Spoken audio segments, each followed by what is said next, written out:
Anyway, ibahagi lang natin na talagang sa achievement ng isang tao, hindi lahat happy. May mga nasasabi pa rin sila, lalo na nga parang sa palagay nila ay may mas magaling at sa palagay nila ay mas maganda yung sa kanila. Anyway, mula sa isang fan ng GG Group dito sa Pilipinas, narito po ang kanyang naging komento sa performance ng SB19 sa Lollapalooza. Well, ano nga kaya ang pinaglalaban ni ate or ni kuya? Say niya, no offense, pero organic yung mga nanood ng live via YT ng Coachella performance ng girls.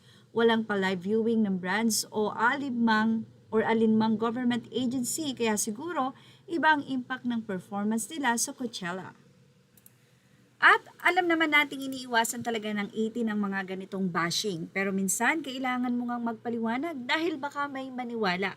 Kaya naman mula sa Facebook post ni Justel Babies, "Good morning, haha. Sorry, natatawa kasi ako. So ano palang tawag sa aming nag-sub sa Disney Plus para makanood? Yung mga taong nagpunta sa Luneta na madaling araw. Yung mga tao din sa iba't ibang lugar to watch. Yung mga 500,000 plus viewers sa Weavers. Ano yun sila? Hindi ba yun organic sa'yo? Kung sasabihin ngayong kayo-kayo lang din naman yon. So konti pa din ba yon for you? Naku po. Hindi ba nakaka-happy yung mga brands na nagkaisa para sa SB? Hindi ba yun nakaka-proud?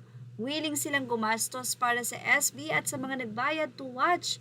Ni isa wala namang nagreklamo. Ewan ko sa inyo, ayaw nyo talagang maging masaya sa achievement ng iba, haha. Huwag nyo i-compare kasi sobrang layo talaga. Doon pa lang sa mahal kami ng SB19, talo na agad. Paisa lang, okay? Bye. Yes, totoo po ang sinabi ng 18 na ito. Ibinahagi po ng Pure Gold kung paano nagkaisa ang lahat ng mga ninongs at ninangs ng SB19 para ang mga 80 na bumili ng ticket ay kanila nga pong maalagaan. Hindi basta-basta manonood ka lang, kundi talagang organized, maayos, at minake sure nila na safe ang mga 80 na manunood ng madaling araw sa labas ng kanilang bahay para magpunta doon sa venue na inilaan nila para mapanood nilang sabay-sabay ang SB19. Sa inang isa, nanood ako ng K-drama movie sa free app kasi ayaw ko talagang mag-subscribe at magbayad. Pero dahil sa SB19, 1 hour bago mag-start sa Lollapalooza, nag-subscribe ako sa Disney Plus UAE. Was frustrated kasi di pala mag-play yung Lollapalooza live pag dito sa UAE. Need kong mag-change ng location. Nag-subscribe na naman ako ng Disney Plus through GCash Philippines location. Di na naman nag-play. In just 1 hour, gumastos ako ng 2 Disney Plus subscription para mapanood sila. Buti na lang may live sa Weavers. Super happy and thankful kahit halos mawasak na ang Weavers at naglalag pa. Ay kasi nga po sa dami for sure ng nanonood. Wow! Salamat sa effort nila. Pikit na lang kasi. And to add lang din, marami pong 18 ang nagpa-GA pa ng pang-sub at nag-ambagan para makanood. Bayanihan, right? So hindi pa din ba to organic? Nagkaisa ang all kahit di magkakasama at magkakakilala personally basta para sa 5. Go! So ayun lang, limit ko na yung comment section baka kasi may makapasok na mga alams nyo na. Basta ang lesson lang dito is focus on your own. Meron kayong inyo, hayaan nyo kaming mag-celebrate ng samin. Happy-happy lang kasi ang achievement natin tong lahat. Narito naman ang isang magandang paliwanag ng isang 18 na to mula kay Gina Rodriguez Nazario. Ano niya? A very comfortable 7 a.m. Coachella 45-minute set na libre sa YT versus yung gumising na madaling araw or hindi na natulog tulad ko para mag-abang sa Disney Plus na subscription only. Alin sa dalawang organic and real dedication to show support? PS, natawa ako sa mahal kami ng SB19. Mahal kami ng SB19 and 1C kasi sila hindi mahal ng management ng GG nila.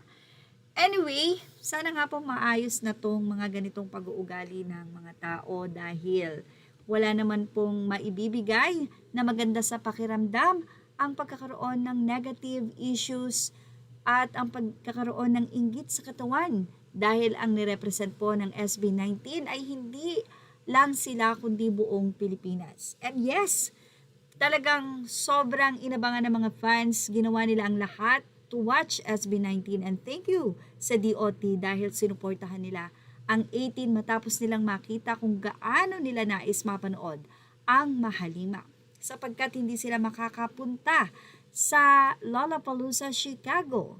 At dahil nga nais nila itong mapanood ng live mismo at hindi replay, salamat sa Disney Plus, sa Weavers at sa DOT, Pure Gold at sa lahat ng sponsors na nagkaisa para maging safe ang mga 18. At yan ang ating Showbiz Now update. Images are all credit to the rightful owners. Thank you for watching Showbiz Now.